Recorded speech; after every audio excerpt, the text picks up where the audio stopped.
সকাল 9:10-15 আমরা বেরিয়েছি সাইট সিন করতে।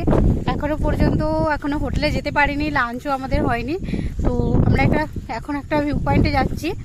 খুবই অসাধারণ হবে মনে হচ্ছে ভিউ পয়েন্টটা, কারণ এখনই যা ভিউটা দেখতে পাওয়া যাচ্ছে দারুণ। তো চলো আমাদের সাথে থাকো, তোমাদের ভিউ পয়েন্টটা দেখাচ্ছি। তো যে পয়েন্টটা এখন যেতে চলেছি সেই জায়গাটির নাম হচ্ছে সুইসাইড পয়েন্ট। এটি পুরুলিয়ার মুরগুমা বাঁধের ঠিক ওপরে অবস্থিত। এই পয়েন্টটার স্থানীয় নাম হলো উক্কাবুরু ভিউ পয়েন্ট।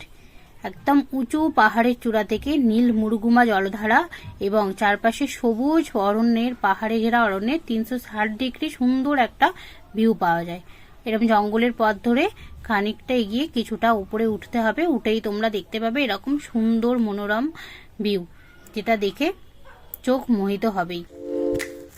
এই পয়েন্টের এরকম অদ্ভুত নামকরণের কারণ হলো এটি একটি গভীর উপত্যকার উপর অবস্থিত খাড়া ও দুর্গম পর্বতশ্রেণী, যেখানে প্রবল বাতাস বয় আর নিচে পুরো খাদ, মানে মুরুগুমা ড্যামের ঠিক ওপরেই কিন্তু এই জায়গাটা অবস্থিত। আর এটা বাঘমুন্ডি থেকে প্রায় 55 কিলোমিটার 31 কিলোমিটার দূরে, আর পুরুলিয়া শহর থেকে 55 কিলোমিটার দূরে অবস্থিত। মুরগুমা বাঁধ এলাকা পেরিয়ে কিছুটা গিয়ে জঙ্গলের পথ ধরে গেলেই তোমরা দেখতে পাবে এরকম সুন্দর একটা অসাধারণ ভিউ। তবে এখানে গেলে খুব সাবধানে চলাফেরা করবে। তো অবশ্যই তোমরা যারা নেক্সট পুরুলিয়া যাচ্ছ তারা কিন্তু এই সুন্দর সুইসাইড ভিউ পয়েন্টটা অবশ্যই ভিজিট করো, ভালো লাগবে।